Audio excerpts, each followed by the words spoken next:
friends have been targeted by the government, with some killed and others abducted and tortured. Bobi Wine was a presidential candidate in Uganda's most recent election, which has been described as the most violent and least fair in the country's history. He was placed under house arrest, denied access to food or water. Now, I see that on social media there's tremendous excitement that you're here at the United Nations and that your followers refer to you as Mr. President. You have the floor. Mic check, 1 2 1 2. Thank you very much for having me. I'm very honored and privileged to be here, not just for myself, but to highlight the plight of the people of Uganda and many people in the world that face the same that we are facing in Uganda. My name, like you said, is Kyagulanyi Ssentamu, although I'm more popularly known by my stage name as an artist, Bobi Wine. I'm a musician, an activist, and also political leader. And yes, I challenge Muganda wange omulwanyi, ngamba gwe struggler, ngamba gwe foot soldier, ngamba gwe munankyukakyuka. Tosulawo tawulo. Temwerumaaluma. Temuwa mulabe waffe maanyi kusanyuka. Pazinga mulina obukyomo bwe baba wadde okulyako. Naye temwerumaaluma. Omulabe waffe ali omu, omulabe waffe ye Museveni. Ate tetugenda kuwanika paka nga tumugye mu ntebe yaffe. Baganda bange, temugaana kugenda kulonda bitundu bino ebyasigaddeyo. Mugende mulonde bammeeya. Kubanga bwe mutagenda omulabe aba abakubyemu omupiira. Mugende bwe kuba kubabba bababbe. Mukkirize obusungu obwo buwerere ddala ku buli mutendera mugukozese. You must justify your reason for the protest vote. Protest vote teri kuwa president wokka. Protest vote kwe kukuŋŋaanya obusungu ku mitendera gya buli gye twandise democratic process eri suffocated. Leka n'oyo abadde talowooza nti basobola okumubba at a lowest level agambe nti baamubbye naye asobola okukwegattako. N'oyo abadde teyeewuunya naye yeewuunye asobola okukwegattako. Abagenda mu kkooti ku presidential petition mugende mu kkooti. Buli muntu awulira nga ayinawo ne weebeera affidavit emu. Mugisha muntu bw'ogamba togenda genda mu kkooti tolina bujulizi bumala. Tolina kugenda wekka.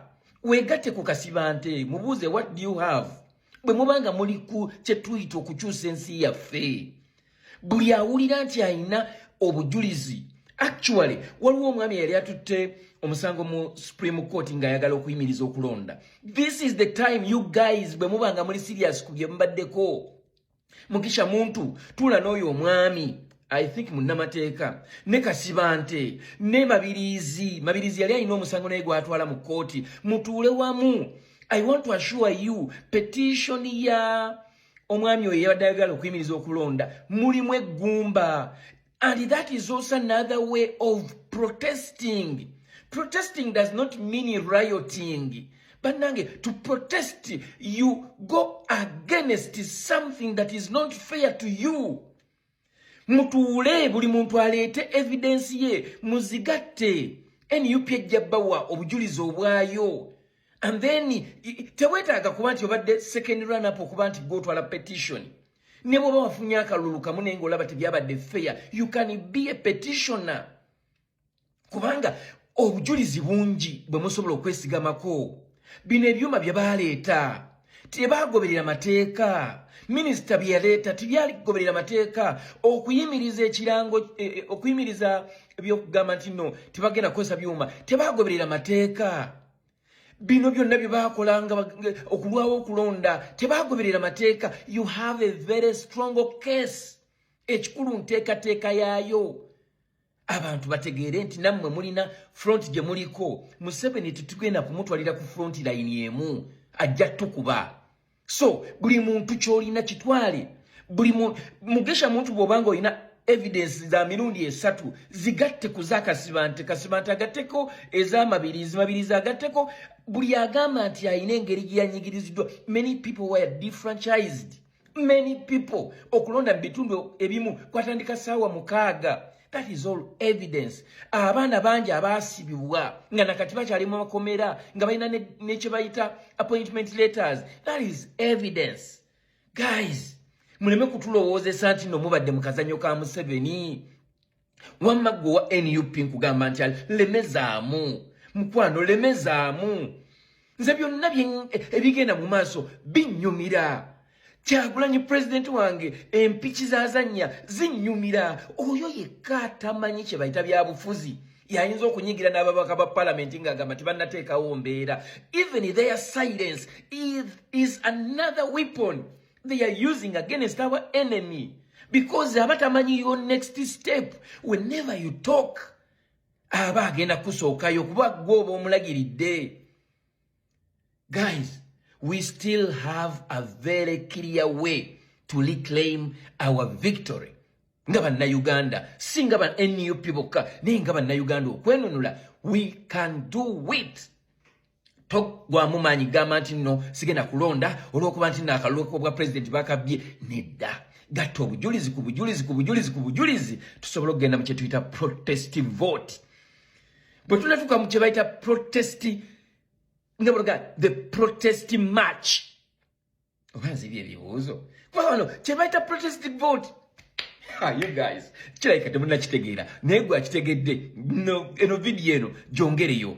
Nga bwe mwalabye bwe twakoze aba DF, tukyagendera ddala mu maaso. We cannot give these allies of Museveni any chance okufuna even a smile on their faces. Let us keep their faces gloomy. Nga bonna batunulanga ababbi. Zemtano Wambega Aloysius Matov Jr. I say all this for God and my country. Sharing a video eno jongereyo ate nsonyiwa olw'okuba nti nno njiwanvuyizza nnyo, but it was inevitable. God bless you. All right. Baganda bange eno emergency global meeting.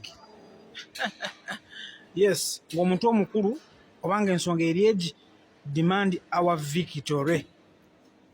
Yes. Tugenda kubeera n'omukulembeze waffe agenda kubeera nga ayogerako gye tuli. Be ready, be safe. Ku ssaawa emu ku Zoom, kopinga eyo link gy'olaba awo, tugenda beera live ku Zoom. Abataasobola kugenda ku Zoom, mwekumire ku Sultan the Last, ngenda kubeera ngamba updates biki bye twogeddeko, biki ebigenda kutambula. Nze bagamba nti si kirungi kukolera programu zammwe ku online banga n'abalabi balaba. Tetulina kyakukola. Ebintu byetukola bya mateeka, tetugenda kwekweka. Mission kujjako Museveni kubanja akalulu kaffe. Teri kirala, tetwekweka ffe. Yes. Tujja kwekweka ng'omusiraamu ate ng'ali embizi. Nedda. Tugenda kubanja buwanguzi bwaffe, demanding our victory. Global wise. Tambuza video. Museveni agenda nno. Obusungu ate bonneyongera bweyongeze buli mbirowoozaako. Bulondowooza omukulembeze byalimu. Obusungu bonneyongera.